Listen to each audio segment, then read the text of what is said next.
ভাইয়া, জোরে করো, বাবা চলে আসবে। ভাইয়া হেসে বলল, বোন, জোরে করলে তো সমস্যা হবে। আমি কিছুটা উৎকুণ্ঠিত হয়ে বললাম, বাবা যদি চলে আসে তাহলে কিন্তু খুব খারাপ হবে। তারপরেও ভাইয়া ধীরে ধীরে করতে থাকল। তখন আমি আবার বললাম, ভাইয়া জোরে করো। ভাইয়া আমার দিকে তাকালো, হালকা হাসি মুখে বলল, বোন, তুই বুঝবি না, জোরে করলে সমস্যা হবে। আমি অস্থির হয়ে তাকিয়ে রইলাম। মনে মনে ভয় আর কৌতূহল একসাথে ছড়িয়ে পড়ল। তো বন্ধুরা, আমি এখন আপনাদের শুরু থেকে সম্পূর্ণ এই সত্য ঘটনাটি বলবো। আর আপনারা কিন্তু ভুলেও ভিডিওটি টেনে টেনে দেখবেন না, তাহলে কিন্তু আসল ঘটনাটি বুঝতে পারবেন না।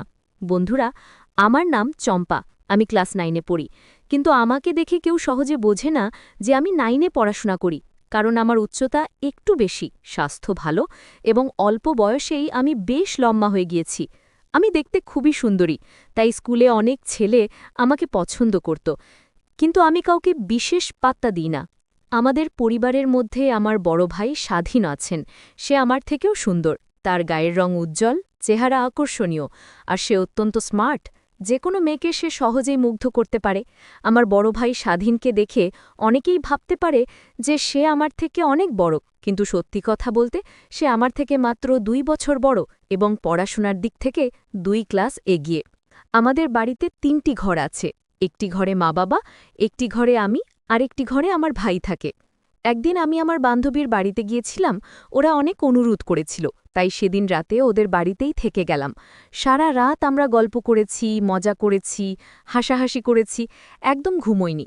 তাই পরের দিন সকালে যখন বাড়ি ফিরলাম, শরীরটা বেশ ক্লান্ত লাগছিল। বাড়িতে আস্তে আস্তে বিকেল হয়ে গেল। বাড়ি পৌঁছে দেখি সবাই নিজের কাজে ব্যস্ত, তাই আমি চুপচাপ নিজের ঘরে চলে গেলাম। শরীরটা এতটাই ক্লান্ত ছিল যে চোখ বন্ধ করতেই কখন যে ঘুমিয়ে পড়েছিলাম বুঝতেই পারিনি। ঘুম থেকে যখন উঠলাম তখন প্রায় রাত হয়ে গেছে। চারদিক নিস্তব্ধ, শুধু বাইরে পোকামাকড়ের শব্দ শোনা যাচ্ছে। গরমের সময় ছিল, তাই ঘুম থেকে উঠেই বুঝলাম শরীরটা পুরো ঘামে ভিজে গেছে। অসহ্য গরম লাগছিল, তাই বিন্দুমাত্র দেরি না করে বাথরুমে চলে গেলাম গোসল করতে। আমি গোসল করতে ঢুকলাম। ঠান্ডা পানির ছোঁয়ায় শরীরটা যেন এক মুহূর্তে হালকা হয়ে গেল। গরমের দিনে এমন গোসল সত্যিই আরামদায়ক। কিন্তু হঠাৎ করে পানির ধারা থেমে গেল। আমি অবাক হয়ে তাকালাম। এক ফোঁটা পানি পড়ছে না। বুঝতে পারলাম ট্যাঙ্কির পানি শেষ হয়ে গেছে। আমাদের বাড়িতে মোটরের সুইচটা থাকে ভাইয়ার ঘরে, তাই একটু অস্বস্তি হলেও আমাকে ওর ঘরেই যেতে হবে। আমি তাড়াতাড়ি তোয়ালে জড়িয়ে বেরিয়ে এলাম। ভাইয়ার ঘরের দরজার কাছে দেখি ও ঘুমিয়ে আছে। ঘরে হালকা বাতাস বইছে, টেবিলের ল্যাম্পটা জ্বলছে। আমি ধীরে ধীরে ঢুকে মোটরের সুইচটা অন করে দিলাম। কিন্তু সুইচ দেওয়ার পর হঠাৎ খেয়াল করলাম ভাইয়া নড়ে উঠেছে। ওর চোখ আধা খোলা, মনে হলো ঘুম ভেঙে গেছে। আমি একটু অপ্রস্তুত হয়ে বললাম, ভাইয়া, ট্যাঙ্কির পানি শেষ হয়ে গিয়েছিল, তাই মোটরটা অন করলাম। সে চোখ মেলে তাকিয়ে হালকা হাসল। ও ঠিক আছে, কোনো সমস্যা নেই। আমি মাথা নেড়ে দ্রুত বাথরুমে ফিরে এলাম। কিন্তু জানো বন্ধুরা, এরপর থেকে আমার মনে হচ্ছিল যখন আমি ভাইয়ার ঘরে ঢুকেছিলাম ও যেন আগেই জেগেছিল। ভাইয়ার ঘর থেকে ফিরে আমি আবার গোসল করতে গেলাম। ঘরে তখন নিস্তব্ধতা, শুধু ঝর্নার পানির শব্দটা যেন অদ্ভুতভাবে কানে বাজছিল। কিছুক্ষণ পর হঠাৎ মনে হলো যেন কেউ দরজার ওপাশে দাঁড়িয়ে আছে। আমি প্রথমে গুরুত্ব দিলাম না, ভাবলাম হয়তো আমারই ভুল হচ্ছে। কিন্তু কয়েক সেকেন্ড পর চোখ পড়ল দরজার নিচে। স্পষ্ট দেখা গেল একজোড়া ছায়া পায়ের মতন দেখতে ধীরে ধীরে নড়ছে। আমার হাত পা ঠান্ডা হয়ে গেল। আমি থেমে গিয়ে কম্পা গলায় বললাম, কে ওখানে? কোনো শব্দ নেই, শুধু ঝরনার পানির টুপটাপ শব্দটা চলতে থাকল। আমি আবার বললাম, কে? ভাইয়া তুমি? হঠাৎ সেই ছায়াটা অদৃশ্য হয়ে গেল। দরজার ওপাশে আবার নিস্তব্ধতা। আমার মনে হচ্ছিল কেউ যেন আমাকে দেখছিল, কিন্তু আমি তাকাতেই সরে গেছে। মাথায় তখন হাজারটা প্রশ্ন। ভাইয়া কি মজা করছিল, নাকি কেউ অন্য? আমি আবার নিজের মতো করে গোসল করতে থাকলাম। ভাবলাম যাই হোক, শেষ পর্যন্ত নিজের কাজটা তো করতে হবে। কিন্তু হঠাৎ করেই লাইট বন্ধ হয়ে গেল। আমি অবাক হয়ে মনে মনে ভাবতে লাগলাম, হঠাৎ কেন লাইট চলে গেল? এখানে তো আমাদের পরিবারের ছাড়ার কেউ নেই। হঠাৎ একটা চিন্তা এসে মাথায় এলো, ভাইয়া কি মজা করছে? হয়তো লাইট বন্ধ করে আমার প্রতি দুষ্টুমি করছে। আমি ধীরে ধীরে দরজার দিকে এগিয়ে গিয়ে বললাম, এখানকার লাইটটা কেন অফ হলো? কিন্তু দরজা খুলতেই দেখলাম বাড়িতে কেউ নেই। বাবা মা কেউ ঘরে নেই। ঘরের নিস্তব্ধতা, নিস্তব্ধ অন্ধকার, আর শুধু হালকা বাতাসের শব্দ। মনে হচ্ছিল এই রাতটা ভীষণ রহস্যময় হয়ে উঠছে। আমি আবার নিজের মতো করে গোসল করতে শুরু করলাম। ঠান্ডা পানি শরীরে পড়তেই ক্লান্তি ধীরে ধীরে দূর হতে লাগল। গোসল শেষ করে যখন গায়ে তোয়ালে মুছতে শুরু করলাম, হঠাৎ দরজার দিকে চোখ পড়ল। দরজার নিচে একটি ছায়া দেখা গেল। কেউ যেন দাঁড়িয়ে আছে।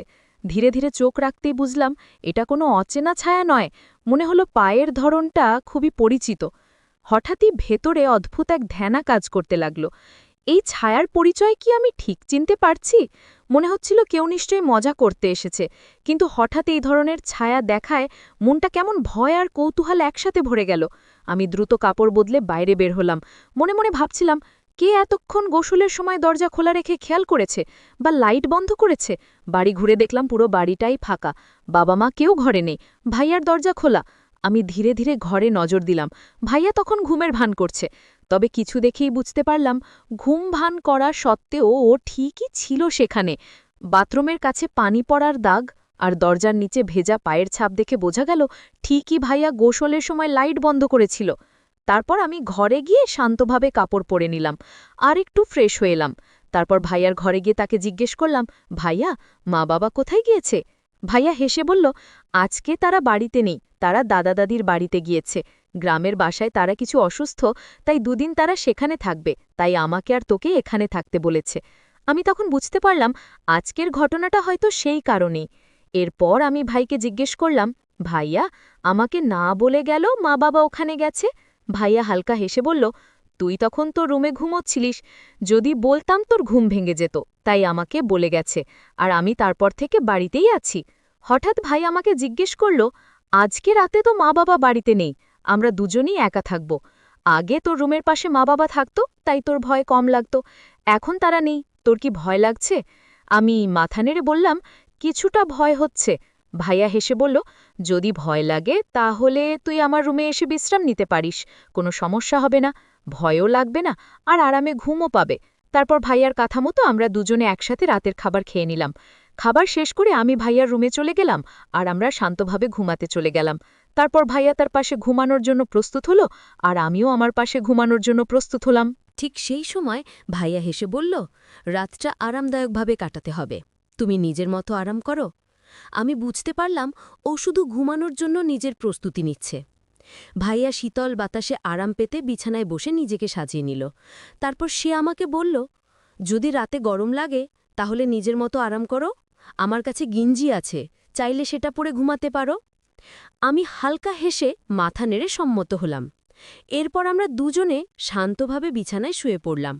ঘরের নিস্তব্ধতার হালকা বাতাস আমাদের ঘুমের মাঝে এক অদ্ভুত শান্তি নিয়ে এসেছে। তারপর আমরা দুজনে বিছানায় শুয়ে পড়লাম। ঘরের নিস্তব্ধতা যেন আরও গভীর হয়ে গিয়েছিল। বাইরে বাতাস হালকা ঝাপসা বইছে আর শুধু কখনো দূরের ঘড়ির টিকটিক শব্দ শোনা যাচ্ছিল। আমি চোখ বন্ধ করেও মনে হচ্ছিল কোনো অদ্ভুত নীরবতা ঘরে ভেসে বেড়াচ্ছে।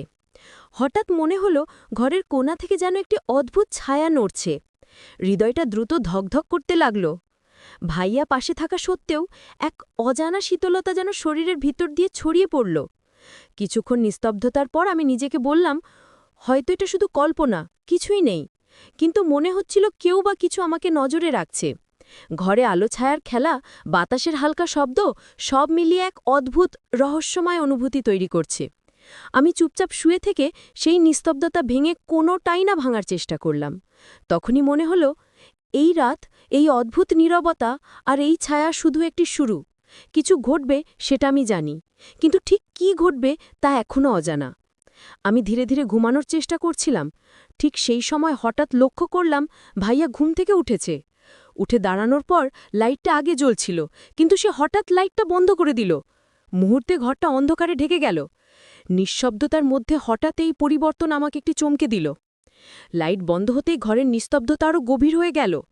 আমি চোখ বুড়ে থাকলেও মনে হচ্ছিল ঘরের কোনায় কোনো অদ্ভুত ছায়া নড়ছে।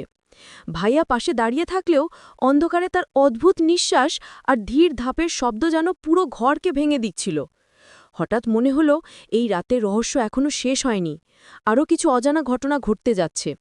আমি নিজের বিছানায় একদম শান্ত থাকার চেষ্টা করলাম। চোখ বন্ধ করেও মনে হচ্ছিল ঘরের মধ্যে হালকা নড়াচড়া চলছে। ভাইয়া ধীরে ধীরে তার বিছানায় ফিরে গেল, কিন্তু লাইটের অন্ধকারে সবকিছু যেন অন্য রূপে দেখা যাচ্ছিল। একটু সময় ধরে আমি নিস্তব্ধভাবে শুয়ে থাকলাম। শোনা যাচ্ছিল শুধু ঘরের মধ্যে বাতাসের হালকা শব্দ। মনে হচ্ছিল এই রাতটা শুধু ঘুমের নয়, কিছু অদ্ভুত ঘটনা এখনো ঘটতে যাচ্ছে। আমি ঘুমোতে চেষ্টা করলাম, কিন্তু অনেক রাত হয়ে গেল, তবুও ঘুম ধরছিল না। দেখতে দেখতে প্রায় রাত 2টা হয়ে গেল। হঠাৎ ভাই আমাকে জিজ্ঞেস করল, কিরে, তুই এত নড়াচড়া করছিস কেন? ঘুম ধরছে না? আমি উঠে বসলাম এবং তাকে বললাম, না ভাইয়া, ঘুম ধরছে না। ভাইয়া হালকা হেসে বলল, ঠিক আছে, তাহলে আমরা দুজনে গল্প করি। হয়তো তুই আমার গল্প শুনতে শুনতে ঘুম পেয়ে যাবি। আমি বিছানায় ফিরে বসলাম। ভাইয়া তখন ধীরে ধীরে গল্প বলা শুরু করল। তার কণ্ঠে যেন এক অদ্ভুত মৃদু চাপ ছিল, আর ঘরের নিস্তব্ধতা আরও গভীর হয়ে উঠল। শুনতে শুনতে মনে হচ্ছিল গল্পের প্রতিটি শব্দ যেন ঘরের কোনায় ঘুরে বেড়াচ্ছে। হঠাৎ একটু হালকা নড়াচড়া শোনা গেল। মনে হলো ঘরের কোনায় কেউ ধীরে ধীরে চলছে। আমার হৃদয় দ্রুত ধকধক করতে লাগল, কিন্তু গল্পের জাদু আমাকে কিছুটা শান্ত রেখেছিল। ভাইয়া বলল, দেখদি, এই গল্পের শেষ পর্যন্ত অনেক রহস্য থাকবে, কিন্তু কোনো ভয় নেই, শুধু মনোযোগ দিয়ে শোন। ঘরের অন্ধকার, বাতাসের হালকা শব্দ আর ভাইয়ার কণ্ঠ সব মিলিয়ে রাতটা যেন এক অদ্ভুত রহস্যময় অনুভূতি তৈরি করল। তো বন্ধুরা, এই গল্পটির দ্বিতীয় পর্ব রয়েছে। দ্বিতীয় পর্বে আপনারা এমন মজা এবং রহস্য উপভোগ করবেন যা অন্য কোনো ভিডিওতে কখনো দেখেননি। যদি দ্বিতীয় পর্বটি পেতে চান, তাহলে অবশ্যই চ্যানেলটি সাবস্ক্রাইব করুন এবং পাশে থাকা নোটিফিকেশন বেলটি অন করে রাখুন। আর যারা আগেই সাবস্ক্রাইব করেছেন, আপনার জন্য রইল আমার অসীম ভালোবাসা এবং ধন্যবাদ।